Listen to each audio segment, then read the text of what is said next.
Amis résistants, bonjour. Je viens aujourd'hui vous parler d'un sujet fort triste, le fait que deux ministres du gouvernement Macron, Philippe, ont été assistés à une corrida à Bayonne en ce mois d'août 2019. Cela suscite, parmi les associations de protection animale, mais bien au-delà de ces associations parmi la population, bien des interrogations. Moi, je ne m'interroge pas du tout. Ceux qui suivent mes chroniques, écrites ou parlées, savent ce que je pense et ce qu'il faut penser des hommes qui gouvernent le pays.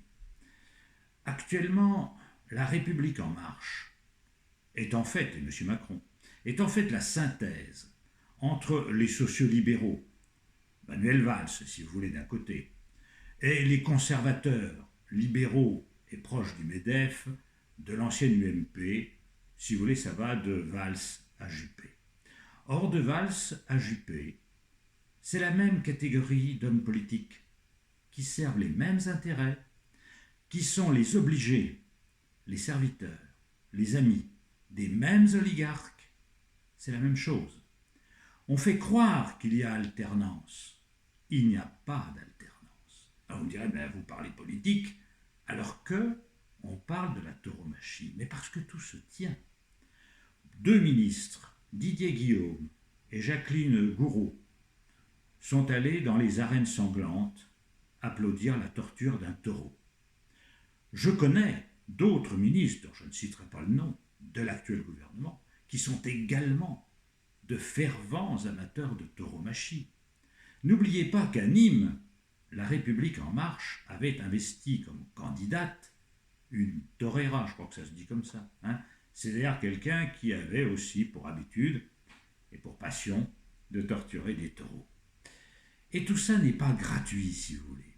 D'un côté, vous avez l'opinion publique, les citoyens, dont toutes les enquêtes d'opinion révèlent que 80% souhaitent l'abolition de la tauromachie, au même titre d'ailleurs que ces mêmes 80 ou 84 ou 85% souhaitent l'abolition de la chasse à courre, du déterrage des blaireaux, des gluaux qui piègent les petits oiseaux, alors que ceux qui gouvernent servent les 15 ou 20% qui, eux, ne souhaitent pas l'abolition de la corrida, de la chasse à courre.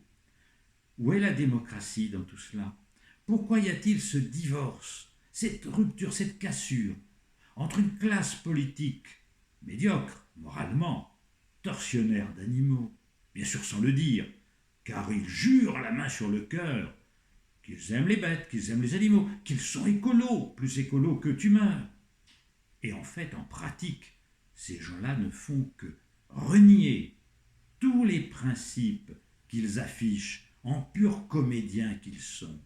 La politique devient un jeu, une comédie du théâtre, où des hommes politiques s'agitent et font des discours sociaux ou des discours ethniques pour faire semblant de rendre hommage aux Africains qui sont morts en France. Mais tout ça, c'est de la comédie, c'est du théâtre. C'est en fait un abus. On trompe les citoyens. Ceux qui gouvernent sont coupés du peuple. Ils sont une petite coterie, une petite minorité d'oligarques qui se servent entre eux, qui se financent, qui s'autofinancent et qui perpétuent leur pouvoir à travers de fausses alternances. Ce sont les mêmes. Alors, qu'est-ce que la corrida? Oui, qu'est-ce que la corrida? La corrida, sans être un extrémiste, comme il voudrait nous faire croire que nous ne sommes pas des gens ultras, des gens excessifs. Nous sommes tout simplement des gens qui comprenons que la dignité de l'homme, ce n'est pas de torturer un être vivant. Or, une corrida, c'est une séance de torture. D'ailleurs, la loi elle-même le reconnaît. Oui, la loi française, l'article 521.1 du Code pénal, punit les actes de cruauté envers les animaux. Et par dérogation, donc c'est bien que c'est une exception à cette prohibition, autorise les courses de taureaux, comme il dit, c'est-à-dire les corridas avec mise à mort, dans les localités où existe une tradition ininterrompue. Donc la loi française qui punit les actes de cruauté envers les animaux, admet explicitement que la corrida est un acte de cruauté envers un animal, un herbivore qui n'est agressif que pour se défendre et défendre les troupeaux. Le taureau n'aurait rien d'agressif si on ne le tourmente pas, si on ne le torture pas. Or, c'est une torture qui dure 20 minutes avec des plaies, des coups de pique, des coups d'épée, des banderilles dans la chair.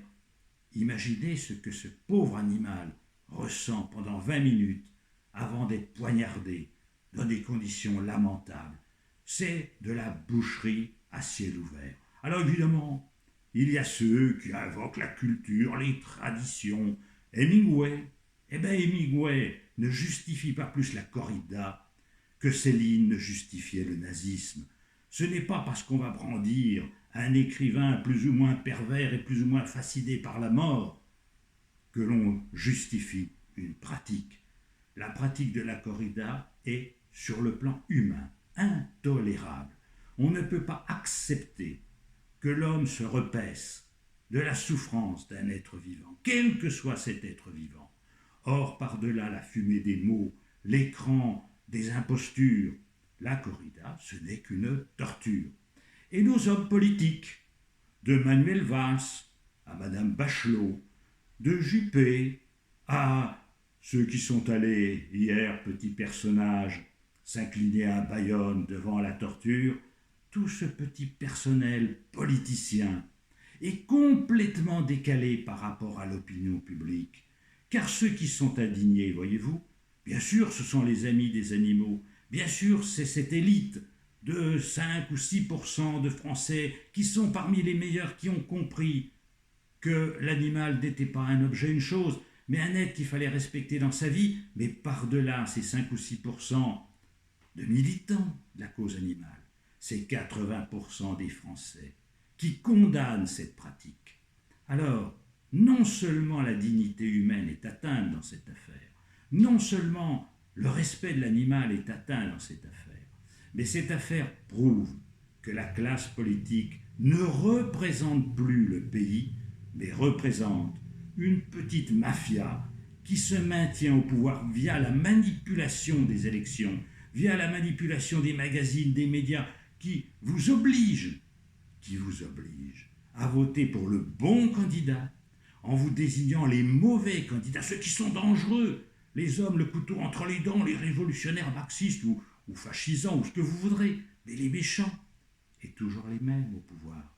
Et cette petite coterie, cette petite oligarchie n'a aucune valeur morale. Elle pille le pays, elle arrange la fiscalité pour que ceux qui s'enrichissent de plus en plus au détriment des citoyens, pour que l'animal reste un objet, parce que ces gens-là n'ont aucune compassion, ni pour vous, citoyens, ni pour les bêtes, ni pour la nature.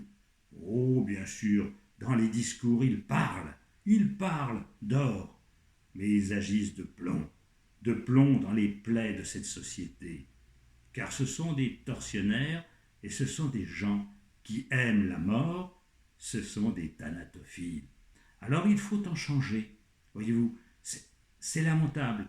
Et cette affaire illustre ce divorce entre l'opinion publique, entre vous, nous les Français, et cette poignée d'oligarques, de ministres, qui sont lamentables en allant se repaître de ce genre de spectacle. Abolissons la corrida, abolissons la chasse, et surtout pour cela, rétablissons la démocratie, la vraie démocratie, celle qui mettra au pouvoir des hommes dignes, des hommes qui vous représentent et qui valent bien mieux que ceux qui gouvernent actuellement et qui, par le sang, comme par la fiscalité, par une politique anti-nature, déshonorent ce pays. Mes amis résistants, continuez, restez mobilisés et n'oubliez pas que ce qui est nécessaire, c'est la convergence des luttes, car c'est en unissant tous les opposants que nous arriverons à améliorer le sort de l'arbre, l'animal et l'homme unis dans le respect du vivant. le respect de tous les êtres vivants. À bientôt, mes amis.